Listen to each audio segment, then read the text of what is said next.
1,306억 원. 현재 민주노총 산하 15개 사업장에 청구된 파업 손해배상 액수입니다.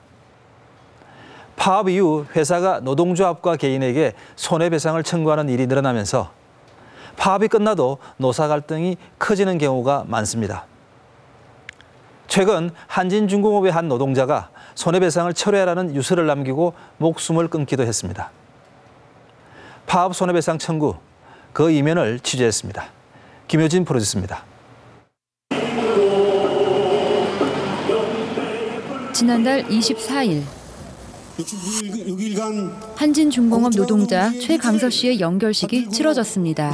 여보, 애들 내가 잘 키울게.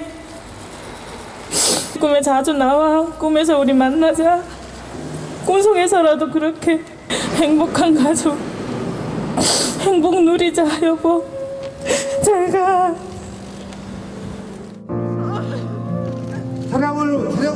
연결식은 최 씨가 목숨을 끊은 지 66일 만에 치러졌습니다.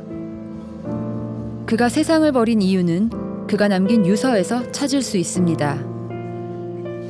고인은 노동조합을 사수할 것과 회사가 노조에 제기한 손해배상 158억을 철회할 것을 주장했습니다.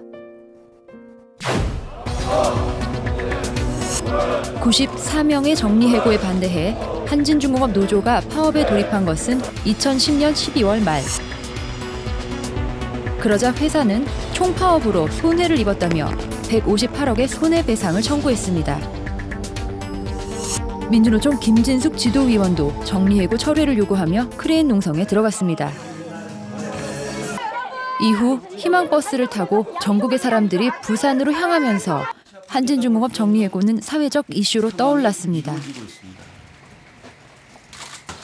크나큰 심려를 끼쳐드린 점에 대해 진심으로 고개 숙여 사과드립니다.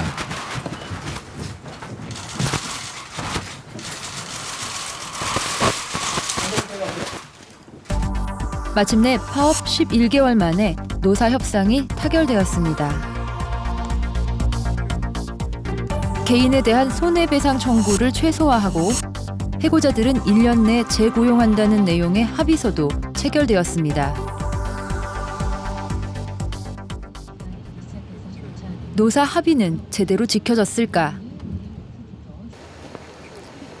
한진중공업 노동자 고지훈 씨는 최강서 씨의 죽음 이후 158억 손해배상 철회를 위해 1인 시위를 하고 있습니다. 그 또한 파업 이후 복직 대상자 중 한 명이었습니다. 고 씨는 회사가 노사 합의를 지키지 않았다고 말합니다.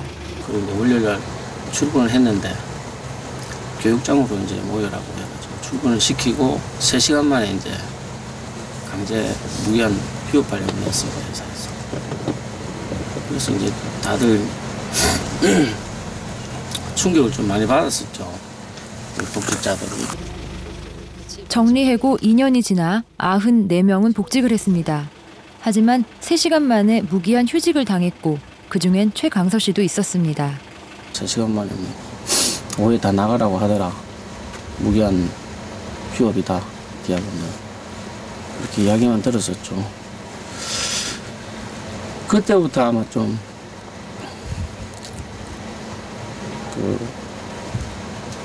더 마음이 심란했었던 것 같아요. 심란했었던 것 같고.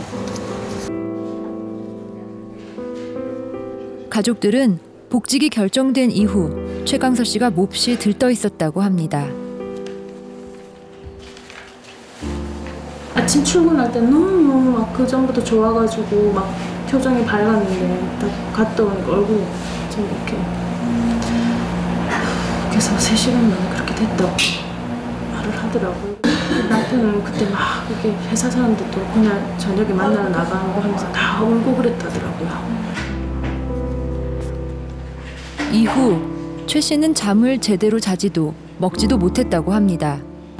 한 1, 2주간 거의 그냥 밥도 못 먹고 그냥 잠을 못 자는 거야. 잠도 못 자고.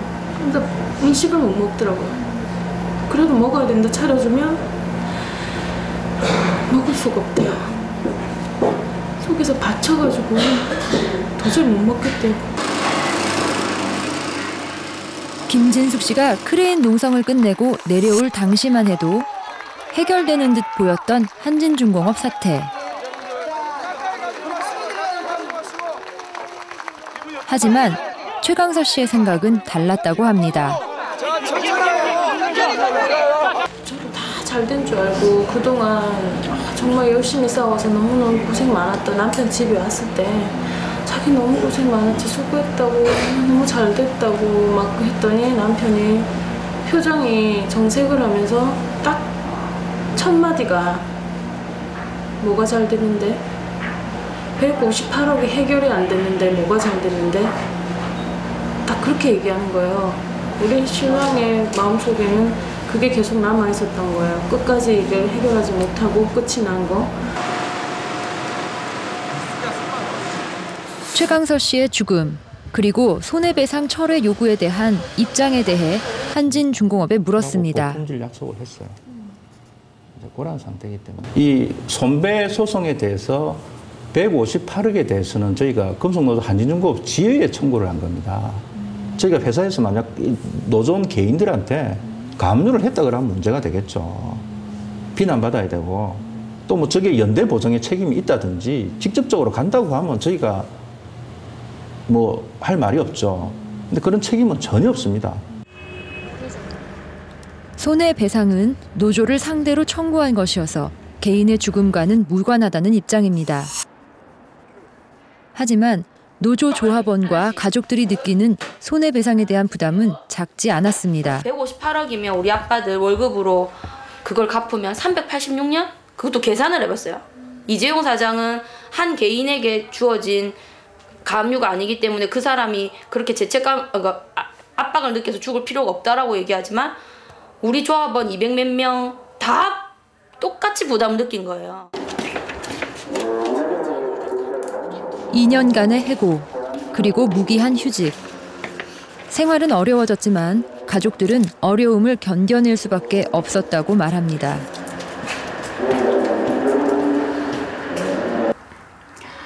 우리가 정말 너무 이제 생활을 직접적으로 이제 챙겨 나가는 엄마들로서는 너무 사실은 힘든데 우리는 너무 아픔을 너무 많이 봐버린 것 같아요. 그래서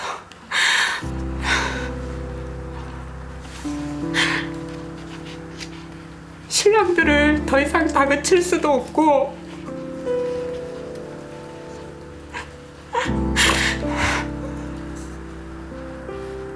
그냥 뭐 남들처럼 부업을 하러 갈 수도 없는 신랑들의 심정들을 더 이상 더 아프게 할 수는 없기 때문에 좀 참아내는 수밖에 없고. 과거 기억도 불안을 더 키웠습니다. 지난 2003년 한진중공업 노동자들의 죽음이 있었습니다. 정리해고와 손해배상 가압류 철회를 요구하며 고공농성을 벌이던 한진중공업 노조위원장 김주익 씨와 조합원 곽재규 씨가 차례로 목숨을 끊은 것입니다. 우리들이 또 생각할 때는 당연히 또 경험이 있으니까 우리한테 오지 않겠나 하는 불안감들이 엄청나게 엄습하게 오고 있죠. 지금 같은 경우에는 특히 또 무기간 휴직 기간이고 하기 때문에 그래서 그게 정말로 이게 생각을 안 하면 모르겠지만 끊임없이 그걸 계속 그 사람들이 주장을 하고 있기 때문에 우리한테 언제 닥칠지 모르는 불안감에 진짜 잠이 안 와요. 항상 불안하고. 지난 1월 30일 최 씨의 유족과 조합원들은 최 씨의 빈소를 회사로 옮겼습니다. 회사가 개인적인 일이라며 일체 대응하지 않았기 때문입니다. 26일간의 농성, 그리고 회사와의 합의 이후 최강서 씨의 장례식은 치러졌습니다.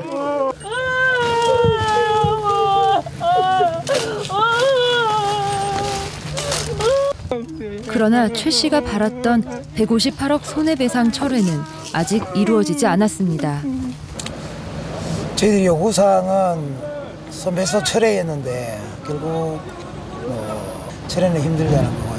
그래서 유보 정도로 했어. 어쨌든 합의서는 노사가 합의해서 처리한다라고 했지만은 여전히 불투명합니다.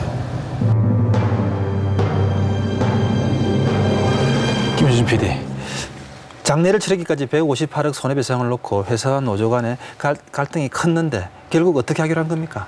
언제까지고 장례를 미룰 수만은 없기 때문에 그 회사와 노조는 합의를 할 수밖에 없었는데요. 손해배상에 대한 문제는 대법원 판결까지 기다려본 후 재논의하기로 했습니다. 그래서 회사가 손해배상을 철회한 것은 아니기 때문에 아직까지 분쟁의 불씨는 남아있다고 볼 수 있습니다. 158억, 파업으로 인해 회사가 그만큼 손해를 입었다는 건데 어떤 내용입니까? 파업으로 인해 다른 조선소로 배를 옮겨 지었을 때 들어가는 그 비용이 그 주요 내역이었는데요. 타 조선소를 임차했던 비용 30억, 그리고 그곳에서 작업을 하는데 들었던 추가 비용 12억, 그리고 그중에서 가장 큰 것은 바로 지체 상금 103억이었습니다. 이것은 바로 수주했던 7척의 배를 계약한 날짜에 인도하지 못해서 물어야 했던 그 비용을 말하는 건데요. 하지만 이 같은 손해배상의 그 계산에 대해서 노조와 회사는 상당히 큰 의견차를 보였습니다. 158억 원 손해배상 청구 취지에 대해 회사 측 입장을 물었습니다. 유무형까지 다 합치게 되면 1,000억이 넘는다고 알고 있어요. 예. 그런 부분에 대해서 저희는 최소화를 해서 158억에 대한 금액을 저희가 소송을 제기한 상태입니다. 예. 불법 파업에 대한 최소한의 청구라는 입장. 과연 158억의 손해는 노조 파업 때문에 발생한 것일까?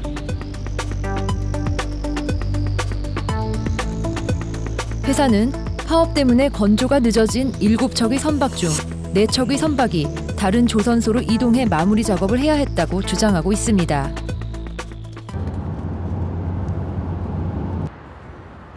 선박을 이동할 때는 반드시 세관에 신고하도록 돼 있습니다.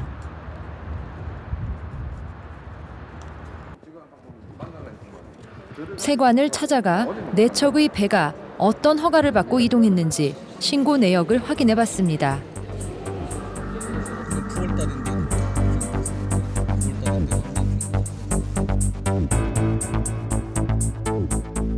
아닌가 보네요. 조금 그러니까 우리가 확인을 다 못했기 때문에. 네. 작업하기 위해서 간 거예요. 작업을 위해서. 네. 후행 작업은 거의 마무리한다는 거예요. N223호는 마무리 작업을 하기 위해 배를 이동한 것으로 신고돼 있습니다. 지금 그 섭장에 나온 것대로만 이야기하면은 222호는 일시장치 허가를 받아간 상태입니다.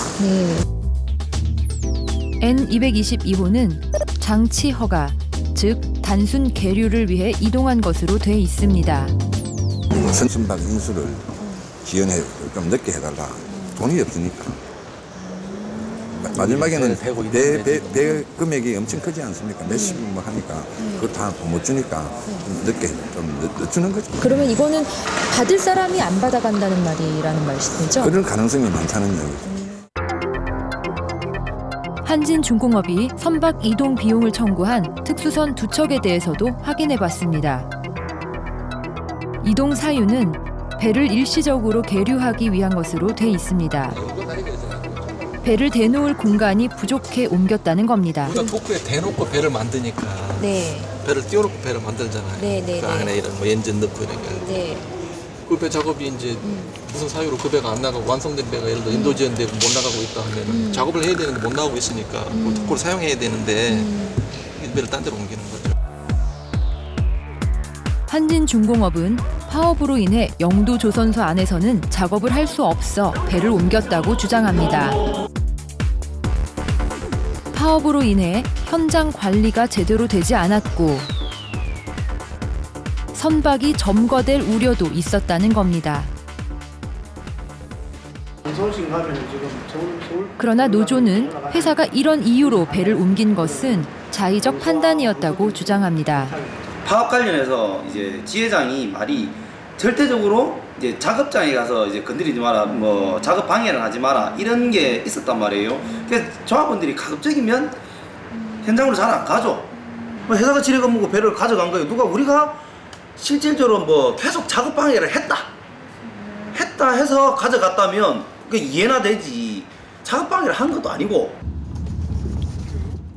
파업 당시 모든 배는 마무리 작업만 하면 되는 상태. 마무리 작업은 통상 외주 업체들이 담당해 왔다고 합니다. 파업 기간 중 영도 조선소에서 작업했던 하청 노동자들을 만나봤습니다. 어머니들 어차피 외주업체로 소속이 돼서 일을 하시는 경우가 많잖아요. 그렇죠. 그러면 막 그 직영들이 그 일 못하게 막 붙잡아요? 아니면 그렇게까지는 안 하지. 뭐 이런 총괄하고 이런 거 있잖아요. 그때도 이런 조금 했어요. 지금. 제대에서 올라가나 싶었어. 네.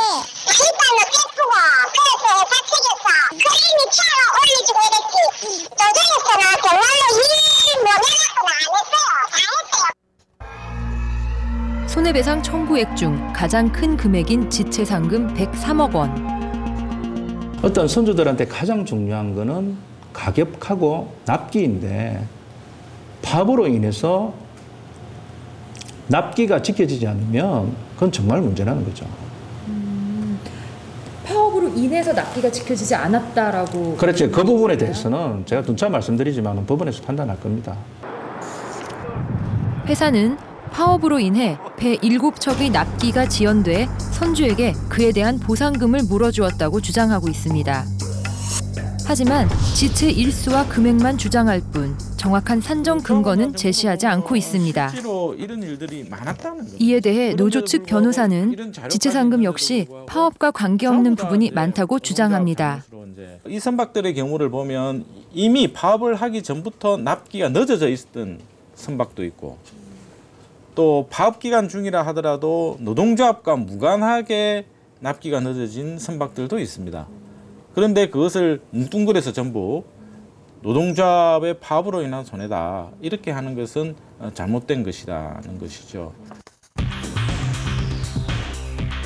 노동자들이 전면 파업에 들어간 것은 2010년 12월 20일.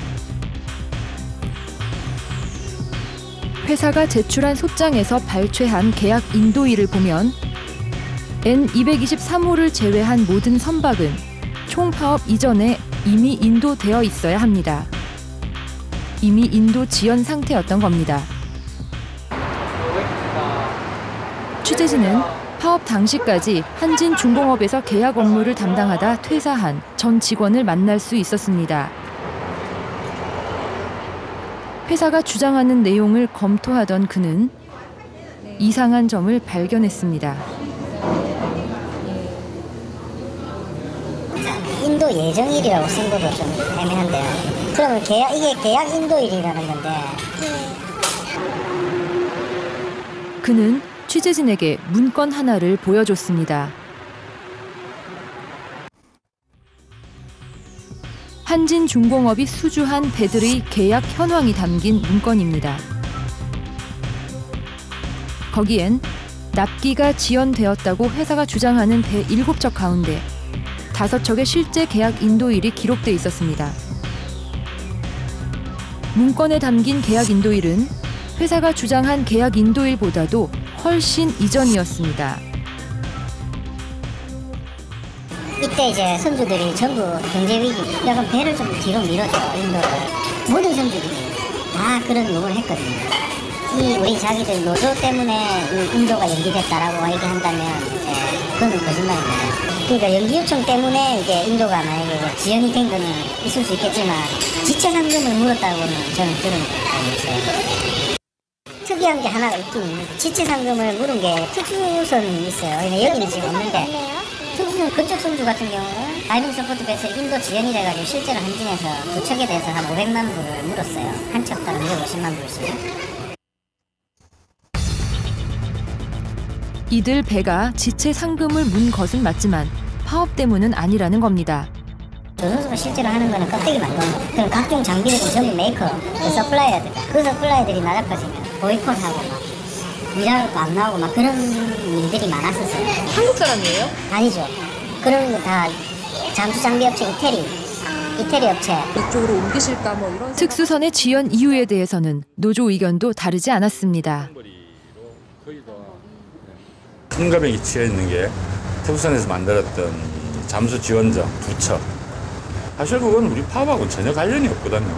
아무런 관련이 없던 거고 장비 자체가 이제 유럽 쪽 걸 가져와야 하는데 선주하고의 관계에서 이제 그 제품을 써라 뭐 이런 것 때문에 변경하는 게 어려워 힘들어요. 문제가 하나 생기면은 이 물건 오는데 석 달, 넉 달 기다려야 되는데 그거 딜레이 된 거를 뭐 마치 우리 파업 때문에 딜레이 된 것처럼 뭐 지금 소장에 그렇게 돼 있는데 파업하고는 아무런 관련이 없죠, 사실은.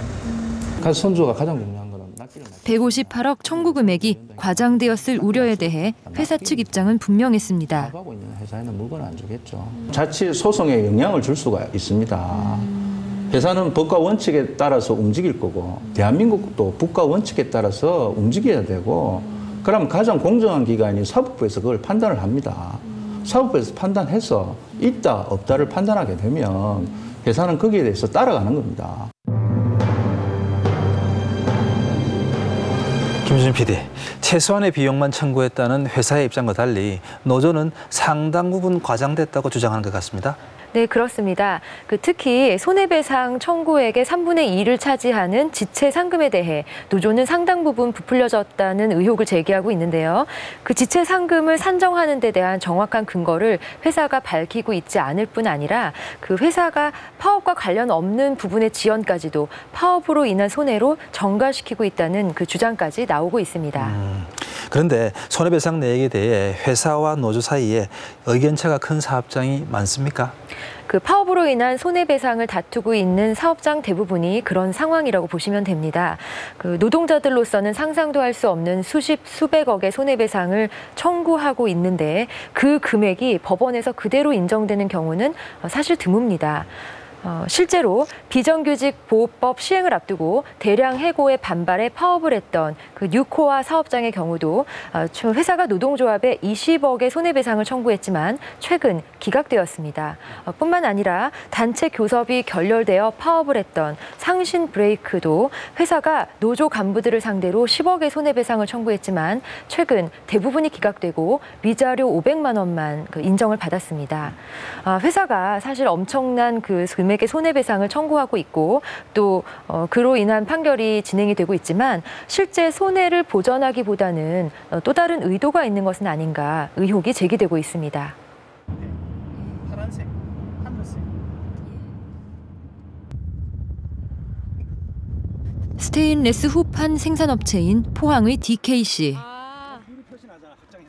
그나저나 여기는 네. 공간이 지금 있잖아요. 네. 여기 1층에 조합 사무실이 있었거든요. 그러니까 저기 여기서는 안 보이죠? 이 업체에서도 2008년 파업이 있었고 이로 인한 영업 손실을 주장하며 회사는 노조에 손해배상을 청구한 상태입니다. 현재 노동조합 사무실은 회사 인근 비닐하우스로 옮겨와 있습니다. 89명이었던 조합원은 현재 25명으로 줄었습니다. 요 조끼입니다. 우리가 이제 투쟁 2008년도 투쟁할 때 네. 조끼입니다. 5년 전 회사의 통보로 단체 협약이 해지되면서 DKC 노조는 파업에 들어갔습니다. 회사는 파업 당시 발생한 영업 손실에 대해 10억을 청구했고 그 금액만큼 조합원들의 집과 임금을 가압류했습니다. 이게 저희가 저 현장 복귀하면서 그때부터 압류되는 거거든요. 이만큼씩이 다 예, 압류 뭐 이렇게 다 임금 절반 이상이 가압류되고 노동자들이 받는 실수령액은 100여만 원 정도. 조합원들은 4년째 최저 생계비 수준의 월급을 받으며 생활하고 있습니다. 그럼 이게 만 몇 년 정도 돼요? 지금 10년, 11년, 12년, 13년, 올 1월까지니까 4년. 4년. 네. 계속 압박하는 게 이제 최고 한 4년 동안 오니까 이게 누적되다 보니까 지금은 하기 뭐 편했지만 진짜 죽을 지경입니다. 죽지 못해 사는 사람도 있는 거고. 어찌 보면 이제 한진융업 최강세 열사가 그렇게 죽은 것도 우리가 보는 시각은 남의 일이 아닌 거죠. 회사는 2008년부터 모두 4차례에 걸쳐 조합원들의 임금에 가압류를 걸었습니다. 그런데 노조는 이 과정에서 회사가 조합원들의 노조 탈퇴를 유도했다고 주장합니다. 노조를 탈퇴하는 경우 걸려있던 가압류를 전액 해제해줬다는 것입니다. 그로 인해 노조를 탈퇴하는 사람이 늘어나고 있다는 주장입니다. 일식백 천만 예, 그러네요. 너희들도 이제 가압류를 당하고 싶지 않으면 이제 탈퇴를 해라. 실제로 복귀를 하고 나서 한 30여 명이 탈퇴를 했거든요. 이 같은 가압류 문제에 대해 회사 측의 답변을 들어보았습니다. 네, 그때 저희가 가압류 부분을 조합원 전부 다 한 것도 아니고요. 일부 선별을 해서 그 당시에 불평등이 심했던 사람들이나 이런 부분들에 대해서 좀 했던 부분도 없지 않아 있어요. 그런 부분이고 이게 참 뭐라고 말씀드려야 할지 모르겠네요. 어쨌든 간에 그 형사 판결에서 어쨌든 불법행위가 인정이 된 부분이기 때문에 아까 말씀드렸듯이 법과 원칙에 따라서 한 부분입니다.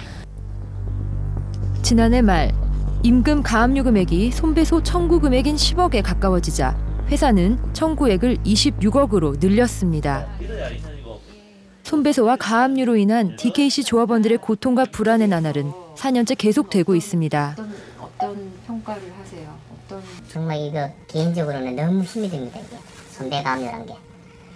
만약에 이 선배 가압류만 없으면 뭐 어떻게든 살아갑니다 우리들.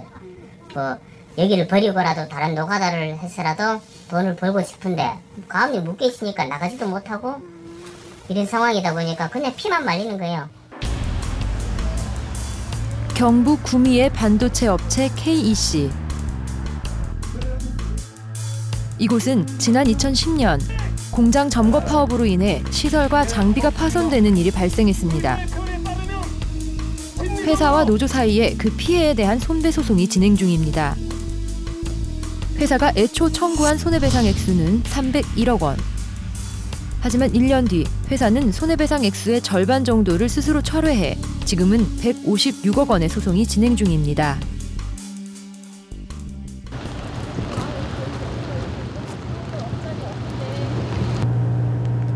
노조는 애초부터 회사가 301억 원이라는 큰 금액을 청구한 데 다른 의도가 숨어 있다고 주장합니다. 형제가 실제 그 엄청난 천문학적인 액수의 돈을 노동자한테 받을 수 있다는 기대를 갖고 하느냐라는 거죠. 그게 없기 때문에 애초에 이건 처음부터 선배의 의도가 노동자를 깨거나 노동자들을 괴롭히거나 협박하는 용도 이상이 아니라는 겁니다. 처음부터. 실제로 많은 조합원들이 301억 손해배상 부담 때문에 회사를 떠났다는 겁니다. 그 소문 출근 당긴 날 회사 관리자가 나와서 전체를 대상으로 마이크를 잡고 이야기합니다. 사표 쓰고 나가면 손배 처리 빼주겠다 이렇게 마이크 바로 이야기를 해요. 이후에도 한 명 한 명씩 설득해서 그러니까 소위 손배를 놔두고 너 사표 써라 이렇게 해서 사표를 받아내고 공장 점거 들어가기 직전에 조합원 수가 330명이 조금 넘었거든요. 근데 이제 처리하고 교육받고 현장으로 들어갔을 때가 2011년도 8월 5일인데요. 그 당시 조합원이 한 150명이 좀 안 됐을걸요. 좀 안 됐고. 그러니까 한 200명 가까이 퇴사하셨다고 보시면 됩니다. 그 사이에. 노조가 이 같은 주장을 하는 데에는 근거가 있습니다. 노조가 입수했다는 회사의 한 문건. 손해배상과 가압류를 어떻게 활용할 것인지에 대한 자세한 계획이 들어가 있습니다.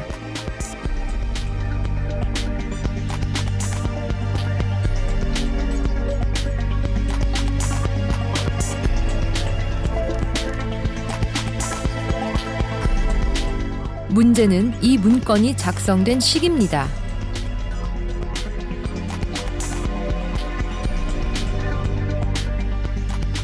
노동자들이 전면 파업에 들어간 것은 2010년 6월 21일. 그러자 회사는 6월 30일 바로 용역을 투입해 조합원들을 회사 밖으로 몰아내고 직장 폐쇄를 단행합니다.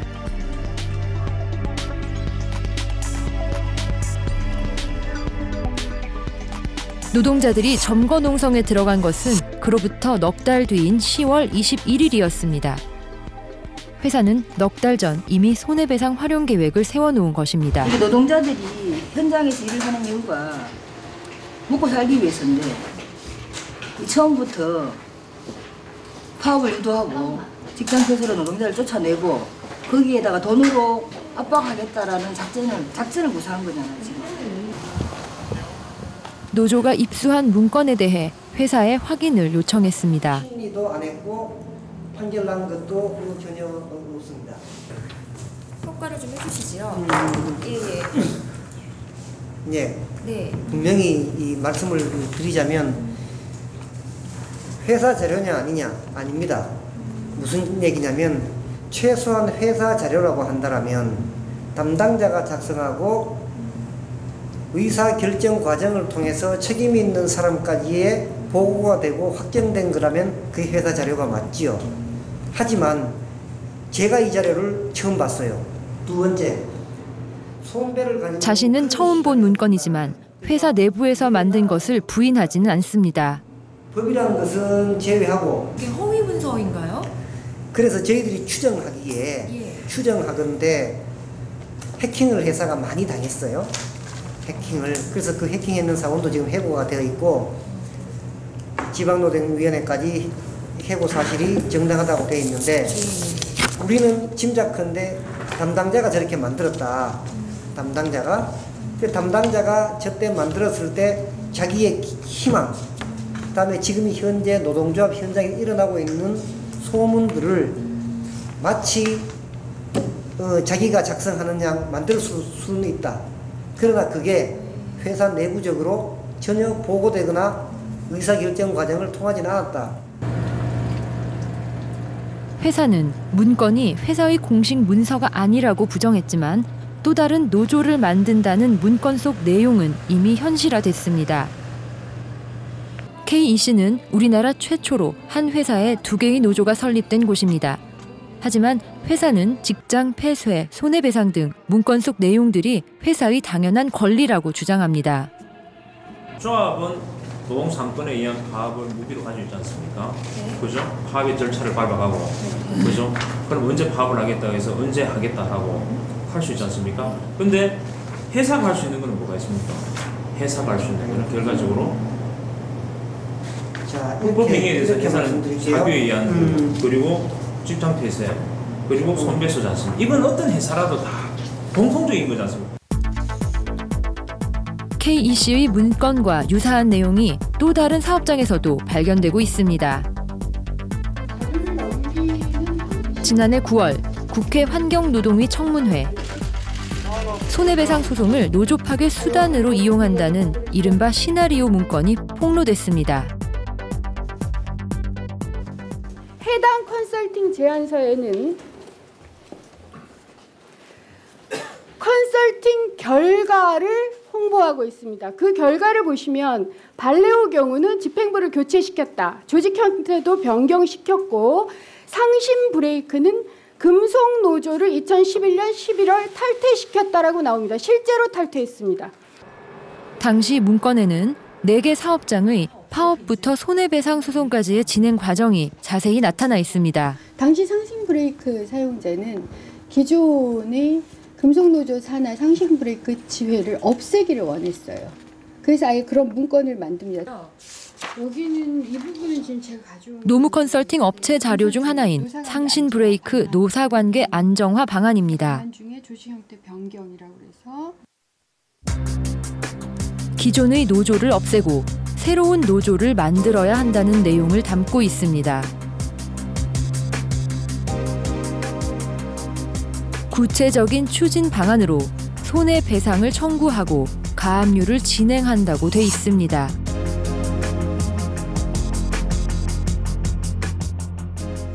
특히 그 중요한 것으로 손배 청구 소송 제도를 이용한 거죠. 그래서 결과적으로 손배소송 청구 제도를 통해서 노동권을 파괴하고 기존 노조 없애고 그리고 심지어는 그에 따른 이 경제적 압박. 그래서 이런 문건은 사실은 상신 혹은 특정 지회만의 문제는 아닙니다. 전 전국의 사업장에서 이러한 유사한 사례들이 반복적으로 드러나고 있기 때문에 이제는 많이 공유된 게 아닌가 싶어요. 김윤준 PD, 파업에서 손해배상까지 이어지는 시나리오를 여러 사업장에서 공유했다는 건데 어느 정도입니까? 지난 국회 청문회 때 한 노무 컨설팅 업체의 자료로 공개된 기업만 4개입니다. 상신 브레이크, 또 발레오, 유성과 같은 기업은 실제로 그 노조를 무력화시키는 데에 그 손해배상과 가압류가 활용되었다는 것이 확인되었습니다. 그래서 이들 업장의 대표는 부당 노동 행위로 지금 노동부의 압수수색을 받았고 현재 검찰의 수사를 받고 있는 상태입니다. 그런데 최근엔 파업 상황에 대해 국가까지 노동자에게 손해배상을 청구하고 있어 논란이 되고 있습니다. 쌍용자동차 노동자들이 정리해고에 대한 국정조사와 해고자 복직을 요구하며 송전탑에 오른 지 100일이 지났습니다. 여기다 대고 말해! 2009년 대규모 정리해고를 단행하면서 점거농성으로 이어졌던 쌍용차 사태. 해고자들은 파업 당시 발생한 엄청난 금액의 손해배상 소송에 시달리고 있습니다. 쌍용자동차의 손배가압류가 430억 9천만 원입니다. 해고된 노동자들의 임금을 가압류시키고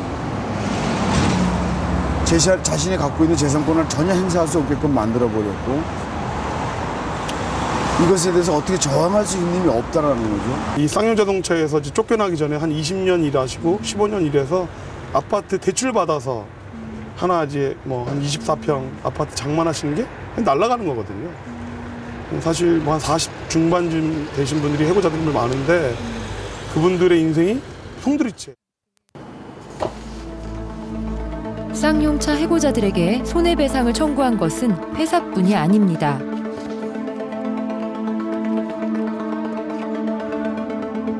원고 대한민국, 경찰이 제기한 손해배상 소송입니다. 부상당한 경찰의 치료비와 파손된 경찰 장비에 대한 배상금 22억을 청구하고 있습니다. 2009년 쌍용자동차 파업 당시 파업을 진압하기 위해 공권력이 투입됐습니다.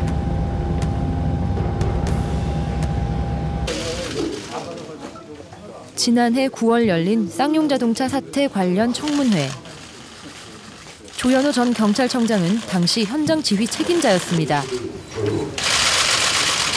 경찰력 행사에 의한 노조원 부상자는 한 명도 없었습니다.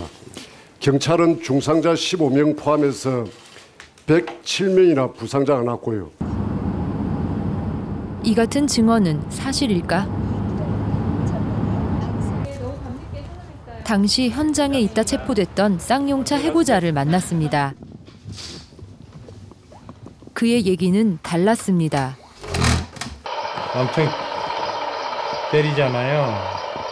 네네. 이게 이제 바로 저거든요. 이 장면이요.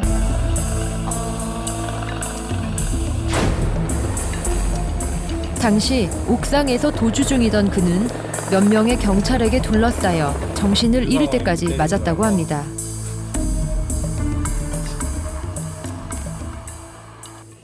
소화기를 같이 들고 온 그 경찰애가 엎드려 있는 상황에서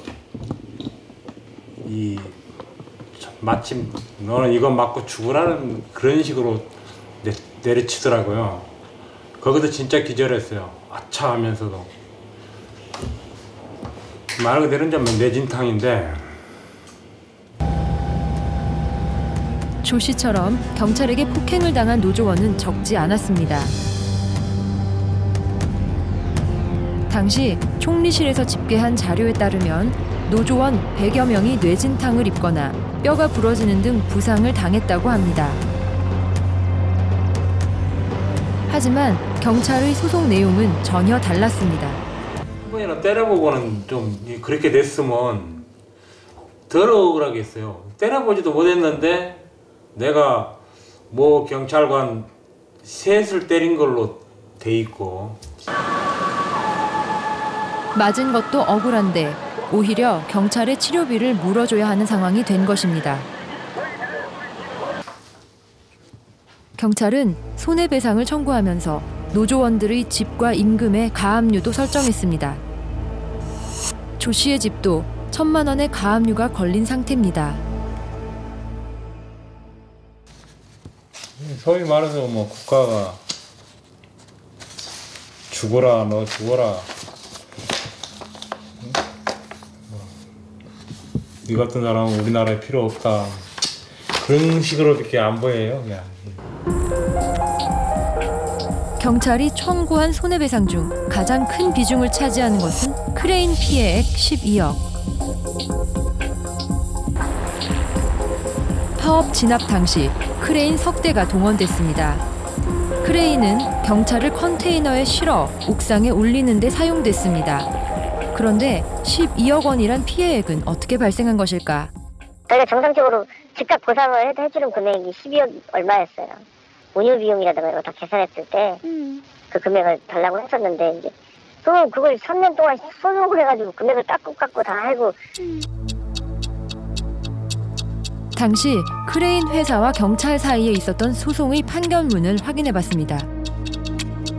경찰이 크레인 업체에 물어준 금액은 12억이 아니라 7억 4천만 원으로 돼 있습니다. 또한 경찰이 크레인을 무리하게 사용해 과실이 있었다는 지적도 담겨 있습니다.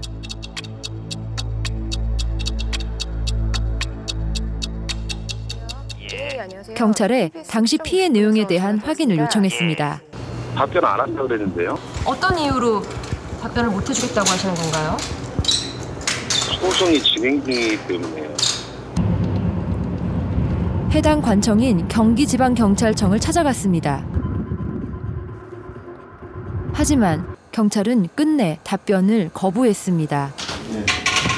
말씀 나누시죠. 말씀 나누는 게 어딘데? 카메라 나오라고 그러고요. 들을 말씀이 없다니까요. 노동법 전문가는 경찰의 이 같은 손해배상 청구는 상당히 드문 경우라고 지적합니다. 굉장히 좀 잘못돼 있어요. 직장 폐쇄에 관해서는 경찰 행위가 당연히 예정하고 있는 일 아니냐. 그러면 그 어떤 손해의 개념이 아니라 경찰 작용을 하는데 발생하는 비용인데 공권력 행사의 비용인 건데 그거를 손해배상 청구한 게 맞냐. 특히 다른 범죄 행위와 비추어 보더라도 범죄 피해자에 대해서 국가가 피해자한테 보상해주거나 이런 건 있어도 경찰 무슨 차량 손괴됐다 이래서 그 사람 직접 청구하는 경우는 사실은 없거든요. 경찰 진압 과정에서 폭행을 당하는 등 큰 충격을 받았던 쌍용차 노동자들. 손해배상 소송으로 또다시 고통당하고 있습니다. 경찰이나 대한민국의 한 선배는 이들 파업하면은 노동자들은 파업하면은 이렇게 된다는 것을 꼰대기를 보여주는 거 아니겠습니까? 이게 이러면서 그러면 누가 이거 겁나서 파업할 사람이 누가 있겠어요? 쌍용차 노동자에게 제기된 손해배상 소송 중에는 보험사가 청구한 것도 있습니다. 점거 및 진압 당시 발생한 건물 화재와 재고재산 손실에 대해 보험사는 쌍용자동차에 110억 원의 보험금을 지급했습니다. 그리고 이에 대해 구상권을 노동자에게 행사한 것입니다. 의문스러운 것은 손해배상 청구 대상자들입니다. 파업과 관련해서 소송 대상은 무려 142명. 이 중에는 파업 현장에 없었던 사람까지 포함되어 있습니다. 82번 이하부터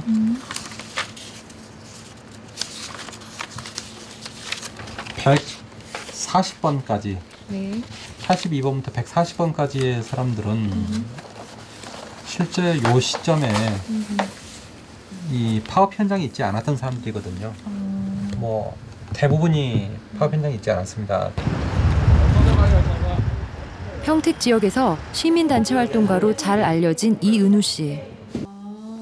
그의 이름도 보험사의 손해배상 소송 대상자 명단에 들어 있습니다. 그 명단엔 파업에 참여하지 않았던 시민운동가와 외부 인사들 약 60여 명이 포함돼 있습니다. 참여하자는 그런 거였죠. 정말 당황했어요.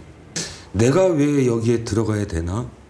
들어갈 이유가 없는데 그 쌍용차 살리기를 위해서 그리고 평화적 해결을 위해서 노력한 공익적 활동편이 없는데 내가 왜 들어가야 되나에 대한 당혹함이 많았었고요.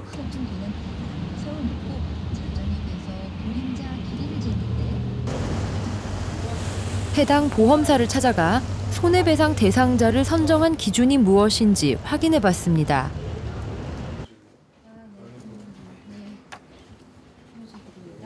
그 쌍용자동차의 소송 당사자인 피고와 동일하게 유지를 했습니다. 어떤 다른 기준이 있는 건 아니고요. 그다음에 일단 파업 노조원들이 기본이 될 거고 그 대상은 쌍용자동차의 피고들이라고 보시면 되겠습니다. 보험사가 갖고 있는 손해배상 소송 자료의 대부분은 쌍용자동차로부터 제공받은 것이었습니다. 그분들이 그러면 이 손해를 발생시켰다라는 것에 대해서 검토를 법률적으로 하셨다고 그러는데 어떤 법률적 검토를 하셨는지 저희가 알 수가 없으니까 어느 정도는 쌍용차 소송 사건의 결과가 나와야지 저희도 진행이 되는 거고요. 피고 각자들이 소명을 해야지만 사실 그 책임 유무에 대해서도 판단을 할 수가 있는 겁니다. 피고가 피해에 대해서 내가 안 그랬다를 소명해야 되는 건가요? 예. 결국 보험사는 제대로 된 조사도 없이 파업과 관련이 없는 사람에게까지 손해배상을 청구한 것입니다. 아니면 그런 논리면요. 길 가는 사람 아무나 걸어도 된다는 논리와 똑같아요. 쌍차 앞에 지나다닌 시민을 상대로 기분 나쁘면 거는 거하고 별 차이가 없는 거예요. 걸고 아니라고 소명해 이제 이렇게 하는 거니까. 그죠? 그런 황당함이 어디 있어요. 그게 얼마나 일상의 생활을 제약하고 또 심리적으로 고통받게 하는 행위인데요. 김우진 PD, 조현호 당시 경기경찰청장의 말도 사실이 아닌 것 같고 보험사도 충분한 조사 없이 손해배상을 청구한 것 같은데 어떻게 이런 일이 가능합니까? 네, 본래 손해배상의 취지는 직접 손해를 일으킨 사람이 배상의 책임을 진다라는 겁니다. 그런데 이번에 제기된 국가나 또 보험사의 소송은 그렇지 않은 것 같습니다. 파업에 참여했거나 파업 현장에 있었다는 이유만으로 피고가 된 경우였는데요. 국가나 보험사가 이 같은 태도를 취하는 데에는 파업 자체를 불법으로 보는 그런 시각 때문이 아닌가 싶습니다. 노조에 158억 손해배상 소송을 제기한 한진중공업. 당시 파업은 94명의 정리해고로 시작됐지만 회사는 정리해고가 파업 사유가 될 수 없다고 말합니다. 노조가 적법한 행동 안에서 적법한 파업 안에서 그런 회사에 어떠한 손해를 가했다 그러면 회사는 어느 정도 감수할 부분입니다. 감수할 부분인데 불법적인 파업 부분에 대해서는 이런 거는 당연히 단체가 책임을 져야 된다고 봅니다. 정리해고에 대해서 파업을 한 거는 불법 파업이라는 게 법원의 한결같은 의견입니다. 쌍용자동차에서도 정리해고, 파업, 그리고 손배소가 차례로 이어졌습니다.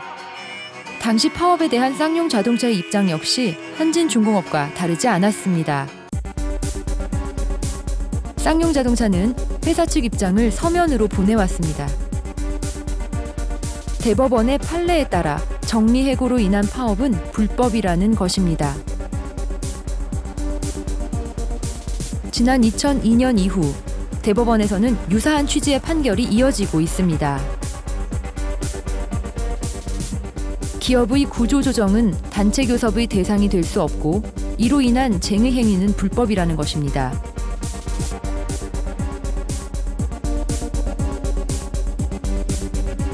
이 같은 법원의 판결에 대해 노동자들은 구조조정과 정리해고가 파업의 대상이 될 수 없다라는 것을 이해할 수 없다고 말합니다. 어느 누군가가 어떠한 사업종이든 간에 열심히 일한 죄로 그냥 나가라고 한다라면 그래서 순수히 물러설 수 있는 노동자들은 없을 것이다. 개인으로뿐만이 아니라 가정을 갖고 있는 사람이라면 과연 그게 가능한 건가? 당연히 저항할 수밖에 없는 거고.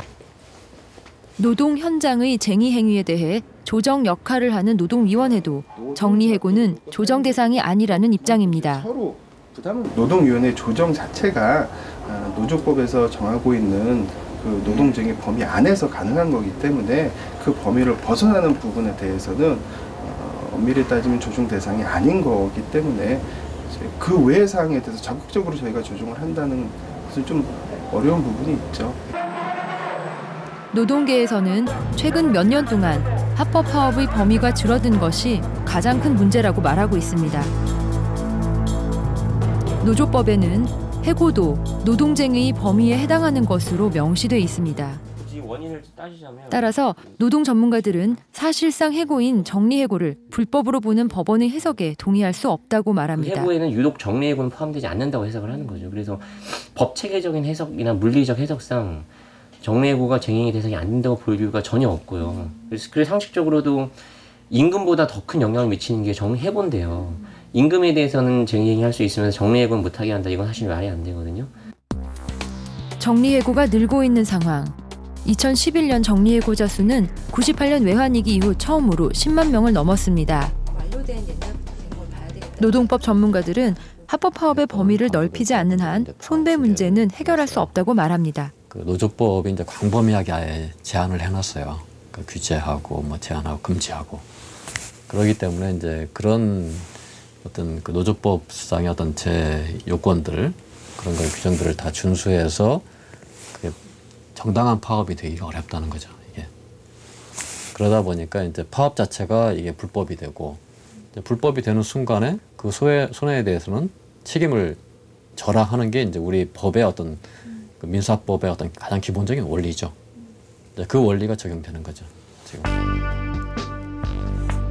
파업이 끝나도 노동자들의 고통은 계속되고 있습니다. 최근엔 한 노동자가 스스로 목숨을 끊기도 했습니다. 그 이면에는 대부분의 파업을 불법으로 보는 우리 사회의 구조적인 문제가 숨어 있는 것 같습니다. 그런 게 마음이 아파요. 그러니까 하고 싶어서 한다고 생각을 하지만 어쩔 수 없이 하는 거죠. 이게 많은 사람들이 다 이렇게 오해를 다 하시지만 이 일을 이렇게 싸우는 이런 것들 하고 싶어서 하는 사람은 아무도 없는 것 같아요. 어쩔 수 없이 진짜로 강서처럼 못 죽어서 하는 것 같아요. 김윤준 PD, 우리나라는 합법 파업의 범위가 지나치게 좁은 것 같습니다. 해외의 경우는 어떻습니까? 네, 노동운동의 보수적이라고 알려진 일본도 그 정리해고 의제만큼은 그 합법 파업으로 인정하고 있습니다. 유럽의 경우는 우리와 완전 다른데요. 기본적으로 모든 파업을 정당하다고 보고 있습니다.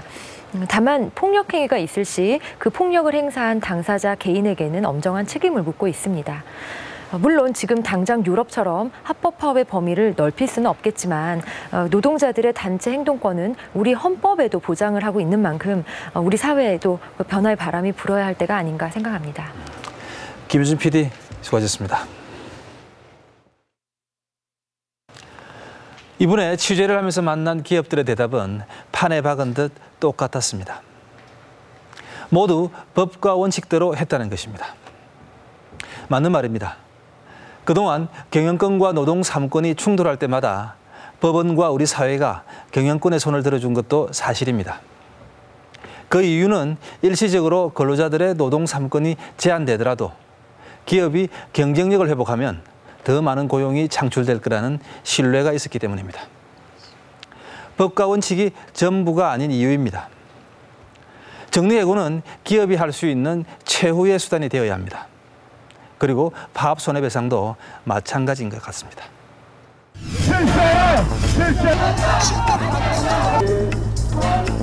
버틸 수 있는 힘을 가지고 구축을 해야죠.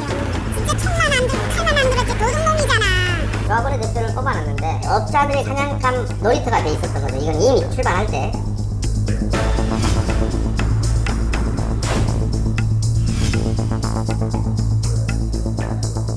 투표 용지가 저한테 있는데 이걸 대투표했다는 게 이게 말이 안 되는 이야기죠.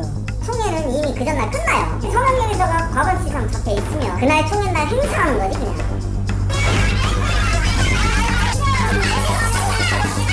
빠져나올 방법이 없다. 일단 오늘 실제 내가 싫어도 그때까지 끌려가야 돼.